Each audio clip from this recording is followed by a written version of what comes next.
Assalamualaikum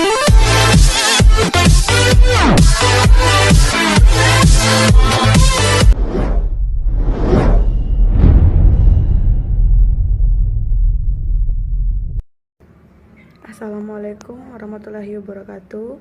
Alhamdulillahirabbil wassalatu wassalamu ala asrafil anbiya'i wal mursalin wa alihi washabihi rasulillahi ajmain. Puji syukur kita ucapkan atas kehadiran Allah Subhanahu wa taala yang telah melimpahkan rahmat, nikmat dan karunia kepada kita semua. Salawat beserta salam tak lupanya kita hadiahkan kepada Nabi junjungan kita, yakni Nabi Muhammad SAW, dengan lafaznya Allahumma li sayyidina Muhammad wa ali sayyidina Muhammad. Baiklah, yang sama-sama kita hormati yaitu Bu Yesi Rihmasari MPD sebagai dosen pembimbing, dan seterusnya yaitu teman-teman kakak-kakak dari angkatan APG PAUD BP 2020.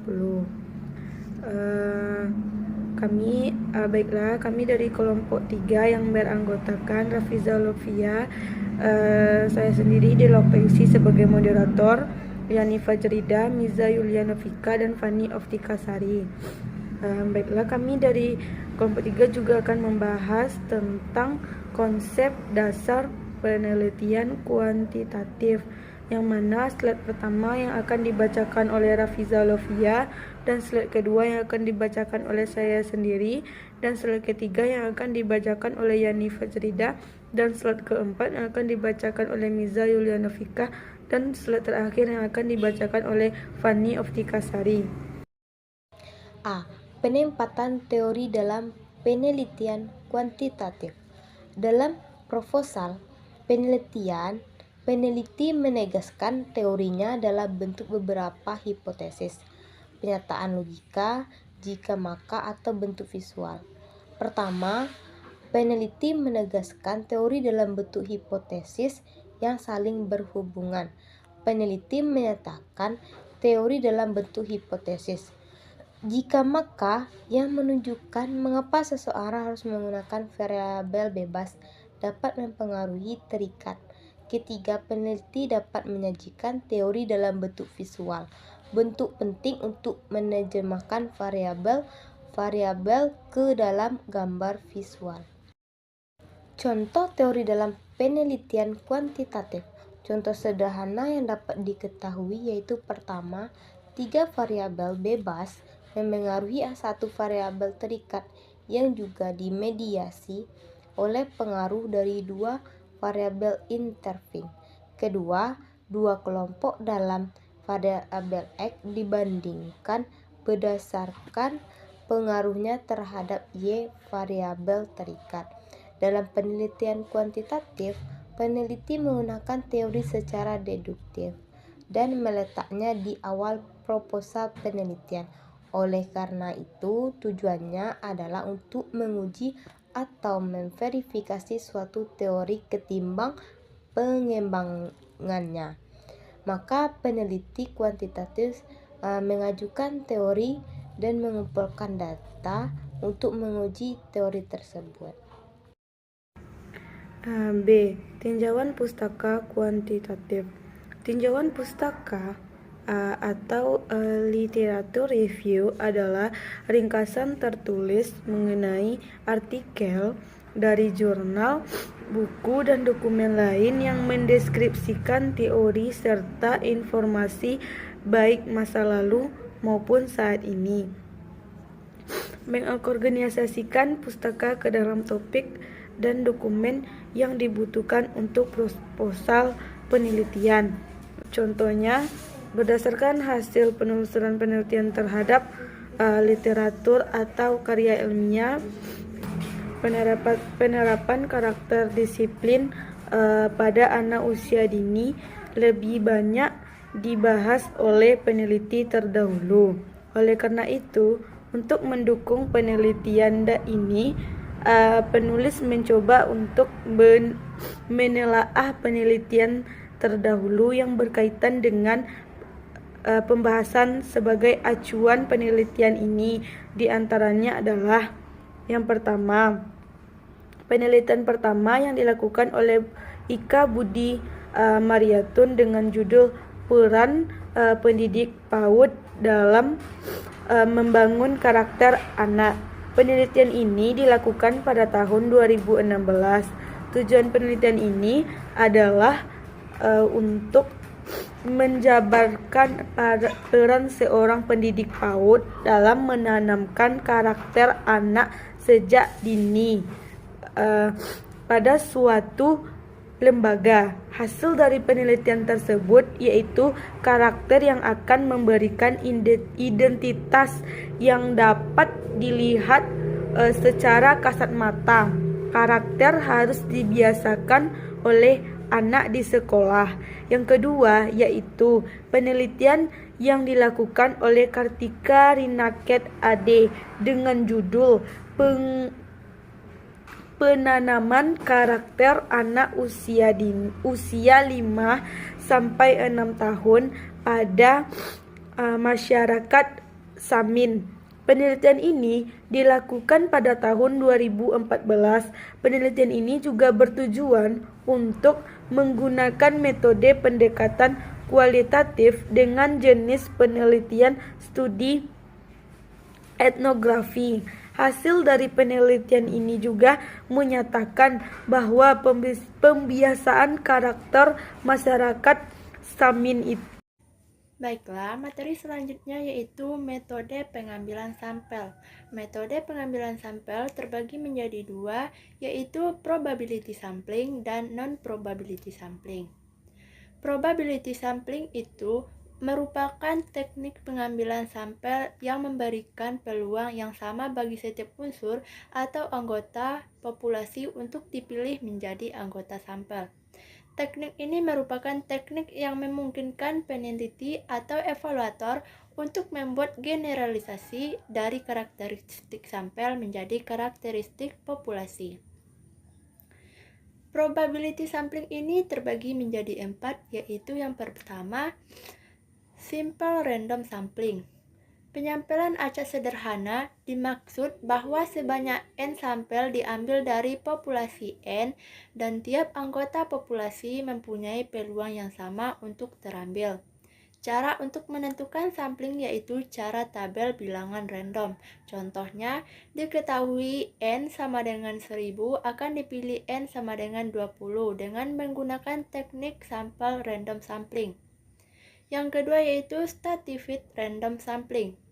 Pada penyampelan jenis ini, anggota populasi dikelompokkan berdasarkan stratanya, misalnya tinggi, sedang, dan rendah. Kemudian dipilih sampel yang mewakili masing-masing strata.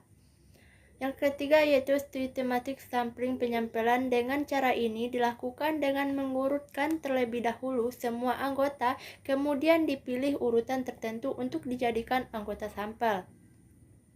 Dan yang keempat yaitu cluster sampling. Maksudnya yaitu populasi dibagi menjadi wilayah atau cluster jika terpilih clusternya seluruh anggota dalam cluster tersebut yang menjadi sampel. Yang B yaitu non-probability sampling. Non-probability sampling adalah teknik pengambilan sampel yang tidak memberi peluang atau kesempatan sama bagi setiap unsur atau anggota populasi yang dipilih menjadi sampel. Non-probability sampling ini terbagi menjadi 4, yaitu yang pertama, sampling incidental. Sampling incidental merupakan teknik sampel ini mengandalkan pada keberadaan subjek atau dijadikan sampel, yaitu siapa saja yang secara kebetulan bertemu dengan peneliti dan dipegang cocok sebagai sumber data, maka subjek tersebut dijadikan sampel. Yang kedua yaitu sampling purposive. Sampel purposive merupakan teknik penentuan sampel berdasarkan pertimbangan peneliti atau evaluator tentang sampel mana yang paling bermanfaat dan perspektif. Terkadang, sampel yang akan diambil ditentukan berdasarkan pengetahuan tentang suatu populasi, anggota-anggotanya, dan tujuan dari penelitian. Yang ketiga yaitu sampling bola salju atau snowball sampling. Snowball sampling dapat dilakukan jika keberadaan dari suatu populasi sulit untuk ditemukan. Dengan kata lain, cara ini banyak dipakai ketika peneliti atau evaluator tidak banyak tahu tentang populasi penelitian atau evaluasinya. Yang keempat yaitu sampling kuota, yaitu teknik menentukan sampel dari populasi yang mempunyai ciri-ciri tertentu sampai jumlah kuota yang diinginkan pada sampling kuota. Dimulai dengan membuat tabel atau matriks yang berisi penjabaran karakteristik dari populasi yang ingin dicapai atau karakteristik populasi yang sesuai dengan tujuan dari penelitian. Untuk selanjutnya ditentukan sampel yang memenuhi ciri-ciri dari populasi tersebut. Materi selanjutnya yaitu variabel-variabel dalam penelitian kuantitatif. Menurut S. Margono, tahun 1997 menyatakan bahwa variabel adalah sebuah konsep yang memiliki variasi nilai. Artinya, variabel ini sudah pasti mempunyai sifat yang beragam dan menunjukkan pada karakteristik yang berbeda antara satu variabel dengan yang lainnya. Variabel kuantitatif atau variabel kategori merupakan variabel yang meliputi kualitas yang tidak bisa diukur dengan angka dari suatu kelompok atau populasi. Variabel ini sekaligus dihubungkan dengan atribut fisik dari sekelompok ke individu. Variabel-variabel tersebut kemudian bisa dibagi menjadi dua, nominal dan ordinal. Variabel kuantitatif nominal merupakan variabel yang tidak mengakui kriteria ukuran dan tidak mempunyai nilai numerik yang ditetapkan sebelumnya. Sementara itu, variabel kuantitatif dikenal juga dengan variabel semi kuantitatif, sebab variabel ini diklasifikasikan menggunakan skala nilai. Meskipun mereka membicarakan nilai atau kualitas yang tidak mempunyai nilai numerik. Dan ada juga contoh variabel kuantitatif adalah populasi dari suatu daerah atau jumlah murid dalam suatu kelas. Selanjutnya kita membahas tentang format penelitian kuantitatif. Yang pertama, konteks penelitian atau latar belakang. Konsep ini memuat tentang latar belakang penelitian yang dimaksud untuk apa penelitian ini dilakukan dan apa atau siapa yang mengarahkan penelitian. Yang kedua, fokus penelitian atau rumusan masalah. Fokus penelitian memuat rincian pertanyaan tentang cakupan atau topik-topik pokok yang akan diungkap atau digali dalam penelitian ini. Ketiga, tujuan penelitian. Tujuan penelitian merupakan sasaran hasil yang ingin dicapai dalam penelitian ini, sesuai dengan fokus yang telah dirumuskan. Yang keempat, landasan teori. Landasan teori dimanfaatkan sebagai pemandu agar fokus penelitian sesuai dengan kenyataan di lapangan. Selain itu, landasan teori juga bermanfaat untuk memberikan gambaran umum tentang latar penelitian dan sebagai bahan pembahasan hasil penelitian. Kemudian, yang keenam, metode penelitian. Pada bab ini, memuat uraian tentang metode dan langkah-langkah penelitian secara operasional yang menyangkut pendekatan penelitian. Kehadiran penelitian, lokasi penelitian, sumber penelitian, sumber data, sumber pengumpulan data, analisis data, pengecekan keabsahan data, dan tahap-tahap penelitian. Yang mana terdapat beberapa tahap penelitian, yaitu pendekatan dan jenis penelitian, yang mana pada bagian bab 2 penelitian perlu menjelaskan bahwa pendekatan yang digunakan adalah pendekatan kualitatif dan menyertakan alasan-alasan singkat mengapa pendekatan ini digunakan. Kemudian, kehadiran peneliti. Dalam bagian ini perlu disebutkan bahwa peneliti bertindak sebagai instrumen sekaligus mengumpul data. Instrumen selain manusia dapat pula digunakan, tetapi fungsinya terbatas sebagai pendukung tugas peneliti sebagai